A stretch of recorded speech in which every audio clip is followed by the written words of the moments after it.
Good morning dear students.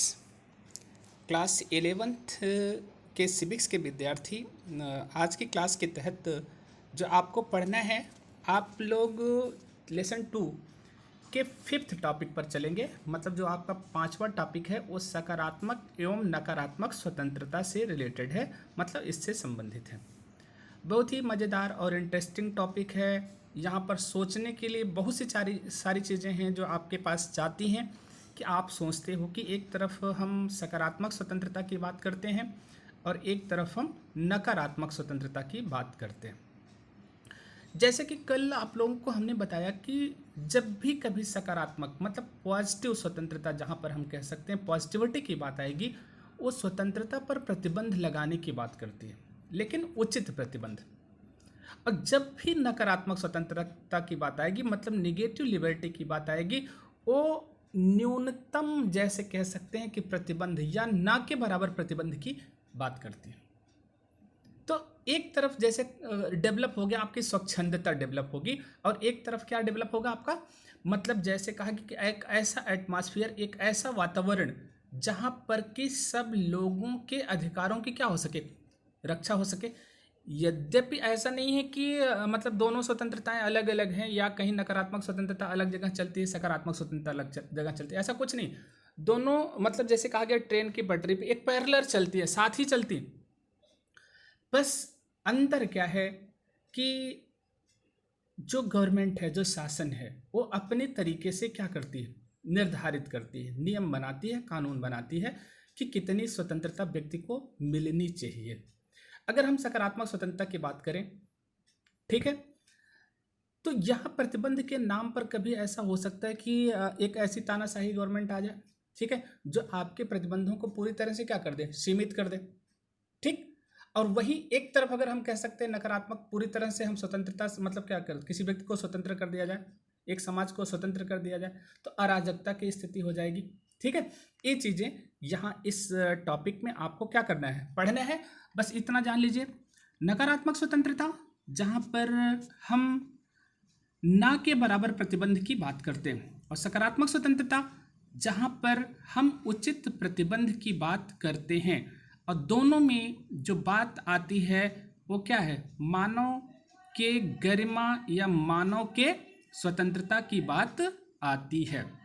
जैसे अब मान लीजिए स्कूल यूनिफॉर्म को लेकर के है, ठीक है, अब कह दिया गया यूनिफॉर्म पहन के जाना या न पहन के जाना। अब है तो आपकी स्वतंत्रता ना, कि आप चाहें तो यूनिफॉर्म क्या है, ना पहन के आए, मतलब फॉर्मल कपड़े पहन के आए।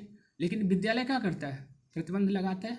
तो वो प्रतिबंध किस लिए लगाता है, एक सिमिलरिटी, एक समानता कायम करने के लिए ऐसा लगाता है। अब यही देखिए एक चीज़ लिखा गया, आप लोग जो आपको समझने की चीज़ है, उसमें लिखा है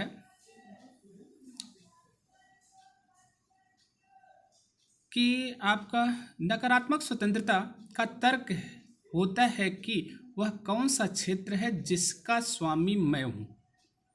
ध्यान दीजिएगा, वह कौन सा क्षेत्र है जिसका स्वामी मैं हूं। और नकारात्मक स्वतंत्रता का यह तर्क स्पष्ट करता है कि व्यक्ति क्या करने से मुक्त है, मतलब उसे क्या करने की स्वतंत्रता है। इससे उलट सकारात्मक स्वतंत्रता के तर्क कुछ करने की स्वतंत्रता, वहां पर है क्या, न करने की स्वतंत्रता, यहां पर क्या है, कुछ करने की स्वतंत्रता के विचार की व्याख्या से जुड़े हैं। ये तर्क इस सवाल के जवाब में आते हैं कि मुझ पर शासन कौन करता है। इस प्रश्न का आदर्श उत्तर होगा, मैं स्वयं पर शासन करता हूं। ध्यान दीजिएगा, मैं स्वयं पर शासन करता हूं।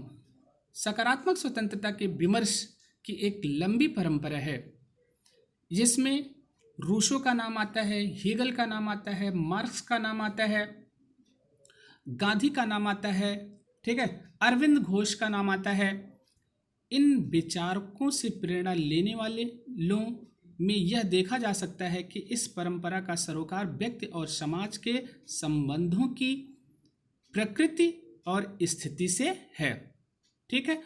परंपरा इन संबंधों को इस तरह सुधारना चाहती है कि किसी व्यक्ति के व्यक्तित्व के विकास में कम से कम अवरोध रहे। व्यक्ति पर एक व्यक्ति एक पुष्प की तरह, ध्यान दीजिए, व्यक्ति एक पुष्प की तरह है। जब मिट्टी उपजाऊ हो, सूरज की रोशनी हो, पर्याप्त पानी हो और नियमित क्या हो, देखभाल हो, तभी वह खिल पाता है। नियमित देखभाल, अब जब देखभाल होगी तो इसका मतलब कहीं ना कहीं कटाई छटाई की जरूरत पड़ेगी, नहीं तो क्या हो जाएगा, टूट के गिर जाएगा। तो यहाँ पर बात आती है गांधी जी की, रूसो की, हेगल की और अरविंद घोष की, जिन्होंने सकारात्मक स्वतंत्रता के पक्ष में तर्क दिया। यद्यपि गांधी जी को कहा क्या जाता है, राजनीतिक अराजकतावादी कहा जाता है, क्योंकि ये राज्य के समापन की बात करते हैं। क्योंकि कहा कि देश स्वतंत्र होगा तो कांग्रेस का क्या हो जाएगा, विलय हो जाएगा, या तो कांग्रेस डिसॉल्व कर दी जाएगी। और कांग्रेस का मतलब होता है लोगों का समूह या लोगों का ग्रुप, जो मतलब पार्टी थी। रूसो की पुस्तक का नाम पता है आप लोगों को, सोशल कॉन्ट्रैक्ट। उन्होंने भी एक सामान्य समझौता सिद्धांत दिया था, ठीक है। कहा कि व्यक्ति को इन इन बातों की स्वतंत्रता होनी चाहिए और इसके अतिरिक्त उन्हें स्वतंत्रता नहीं मिलनी चाहिए। हीगल हीगल तो एक ऐसा दृष्टिकोणवादी है जो मतलब कह सकते हैं कि कहता है सब कुछ दैव उत्पत्ति के सिद्धांत का समर्थक कह सकते हैं इनको, ठीक है। आदर्शवादी सिद्धांत के समर्थक हैं। और ये सार जो राज्य है, स्टेट है, स्टेट को क्या मानते हैं, मतलब सर्वोपरि मानते हैं, कहते हैं वो सिद्ध है, ठीक है। बाकी चीज़ें क्या है, साधन है, मतलब राज्य के द्वारा कही जाने वाली सारी बातें क्या है, सही है। ये हीगल का स्टेटमेंट है। तो इसको आप लोग पढ़ेंगे यहाँ पर। देखिए नेक्स्ट पैराग्राफ में हम लोग चलते हैं। यही चीज़ आपका दिया गया है, सकारात्मक और नकारात्मक स्वतंत्रता। जैसे कहा गया कि फिल्म सेंसरशिप है, सेंसरशिप में प्रतिबंध की बात करते हैं। जिन सवालों पर क्या होता है, वाद विवाद होता है, ठीक है। इन सारी चीज़ों के बारे में यहाँ पर दिया गया है। आप लोग इसको अच्छे तरीके से क्या कर लेंगे, पढ़ लेंगे। बहुत कुछ है नहीं, केवल सोचने की बात है। एक प्रश्न आता है आपके, अभिव्यक्ति की स्वतंत्रता। एक सेकंड, हम बात यहाँ पर आती है आपके, ठीक है, कि अभिव्यक्ति की स्वतंत्रता जानते हैं किस अनुच्छेद में है, भारतीय संविधान के अनुच्छेद 19 में है। आप लोगों को बताया भी गया था कि अभिव्यक्ति की स्वतंत्रता का जो मुद्दा है, हस्तक्षेप के अहस्तक्षेप के लघुत्तम क्षेत्र से जुड़ा है। लघुत्तम क्षेत्र, ध्यान दीजिएगा, मतलब न्यूनतम हस्तक्षेप जिसको कह सकते हैं। जेस मिल ने एक तर्क रखा कि अभिव्यक्ति की स्वतंत्रता प्रतिबंधित नहीं होनी चाहिए, ठीक है। यह चर्चा के लिए क्या है, एक अच्छा प्रसंग है। अब यहाँ कह सकते हैं कि जो अभिव्यक्ति की स्वतंत्रता है उसमें कितनी चीज़ें आती हैं, जैसे कोई पिक्चर है, न्यूज़पेपर है, ठीक है, कि आपका कहीं पर संगोष्ठी है, सम्मेलन है, ये सारी चीज़ें किसके अंतर्गत आती हैं, मतलब अभिव्यक्ति की स्वतंत्रता के अंतर्गत आती हैं। तो कभी कभी क्या होता है, हमको अनुमति लेनी पड़ती है गवर्नमेंट से। मान लीजिए कोई नाटक करना है, कोई फिल्म बनाए हैं, तो उसको एक सेंसरशिप के पास जाना पड़ता है कि क्या वो गवर्नमेंट के अनुकूल है या नहीं है, या उसमें जो मैसेज दिया जा रहा है कहीं ऐसा तो नहीं उससे देश को खतरा हो, तो वहाँ पर उचित प्रतिबंध क्या होते हैं, लगाए जाते हैं। देखिए यहीं पर वाल्टेयर का कथन है कि तुम जो कहते हो मैं उसका समर्थन नहीं करता, लेकिन मैं मरते दम तक तुम्हारे कहने के अधिकार का बचाव करूंगा। ध्यान दीजिएगा, तुम जो कहते हो मैं उसका समर्थन नहीं करता, लेकिन मैं मरते दम तक तुम्हारे कहने के अधिकार का बचाव करूंगा, ठीक है। हम इस अभिव्यक्ति की स्वतंत्रता में कितनी गहराई से क्या है, प्रतिबद्ध हैं। अब यहाँ पर एक प्रश्न है आप लोगों का, क्या हमें अपने पर्यावरण को नष्ट करने की आज़ादी है। अब बात तो आ गया, स्वतंत्रता की बात आई, आज़ादी का मतलब स्वतंत्रता ही। तो क्या हमको स्वतंत्रता है कि हम सारे पेड़ उड़ काट के अपने घर में रख दें, ठीक है, या जहाँ मन करे आग लगा दें। ये सारी चीज़ें हैं, तो इस पर आप लोग क्या करिएगा, विचार करिएगा। यहीं पर है अभिव्यक्ति की जो स्वतंत्रता दी गई है, इसको ध्यान रखिएगा। इसमें बेसिकली ऑन लिबर्टी जो पुस्तक है जॉन स्टुअर्ट मिल की है, और उसी के बारे में तर्क दिया गया है कि एक समय में जो कही गई बात होती है वो ज़रूरी नहीं कि हर समय क्या हो, प्रासंगिक हो या सही हो। या हो सकता है कोई कही हुई बात आज की जो आज प्रासंगिक ना हो लेकिन कुछ दिन के बाद प्रासंगिक हो जाए। जैसे आप नाम सुकरात का, सोक्रेटिस का ले सकते हैं। कुछ समय लोगों को चिता रहा था, जगा रहा था, लोगों में राजनीतिक चेतना पैदा कर रहा था, लेकिन गवर्नमेंट को वो बातें अच्छी नहीं लगी, यद्यपि लोगों को अच्छी लग रही थी, जिसके कारण उसे क्या दिया गया, सजाए मौत दी गई। लेकिन बाद में वही चीज़ें क्या हो गई, सही हो गई, अच्छी हो गई, और लोग उसका क्या करने लगे, समर्थन करने लगे। तो ये सारी चीज़ें हैं जिसको कि आपको इसमें क्या करना है, पढ़ना है। यहाँ पर देखिए आता है एक पुस्तक थी, मतलब एक फिल्म बन रही थी जिसकी निर्माता थी कौन, दीपा मेहता, जो विधवाओं पर बन रही थी, और उसको भारत में विरोध हुआ।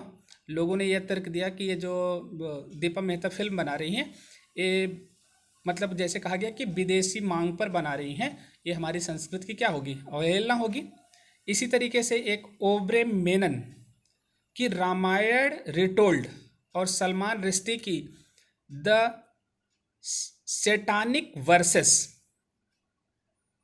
जिसका कि समाज में के कई वर्गों ने क्या किया, विरोध किया। दो किताब आई, एक ओब्रे मेनन की रामायण रिटोल्ड और सलमान रुश्दी क्या है, द सेटानिक वर्सेस, जिसका कि समाज में विरोध हुआ। इसी तरीके से the last temptation of Christ नामक फिल्म और मी नाथुराम बोलते नामक नाटक का भी कई जगह पर क्या किया गया, विरोध किया गया, और यहाँ तक कि उस पर फिर क्या लगाना पड़ा, प्रतिबंध लगाने की ज़रूरत पड़ी। ये सारी चीज़ें हैं जो जहाँ पर कि हमको अभिव्यक्ति की स्वतंत्रता में थोड़ा सा क्या करना पड़ता है, हस्तक्षेप करने की ज़रूरत पड़ती है। अब कहाँ तक उचित है, कहाँ तक अनुचित है, ये आपके सोचने का मुद्दा है। तो बाकी चीज़ें अब आप लोग यहाँ से पढ़ लेंगे, इसमें कुछ ऐसी नहीं है जो आपको नहीं समझ में आएगा। जहाँ समझ में नहीं आएगा उसमें आप लोग क्या करिएगा, पूछ लीजिएगा। एक प्रश्न यहाँ पर आता है, हाँ देखिए, कि अगर ऐसा कोई व्यक्ति राजमहल की नौकरी छोड़ने के बाद महल की राजनीति के बारे में कोई साक्षात्कार देना चाहे, लेख या पुस्तक लिखना चाहे, तो वह ऐसा नहीं कर सकता।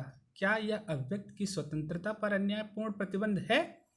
चलिए मान लीजिए कह दिया गया कि आप भारतीय जो कैबिनेट मंत्रालय है उसमें सेक्रेटरीट पद पर हैं, और आप जो इकोनॉमिक मतलब योजना बनती है भारत सरकार की, उसके एक महत्वपूर्ण पद पर हैं, जहाँ पर कि आपको कई गोपनीय बातें मतलब आप जानते हैं।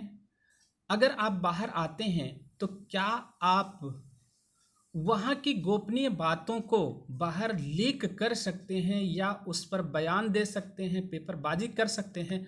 क्या ऐसी स्वतंत्रता उचित है या होनी चाहिए, या अगर नहीं है तो क्या यह अभिव्यक्ति की स्वतंत्रता पर प्रतिबंध नहीं है?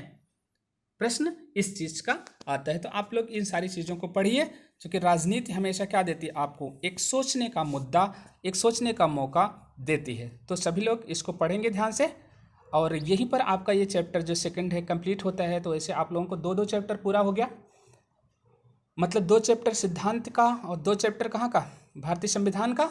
अब आप लोग पढ़ें, यही 2 चैप्टर तक आप लोग क्या करें, क्वेश्चन आंसर कंप्लीट करें। Okay, thank you for this class.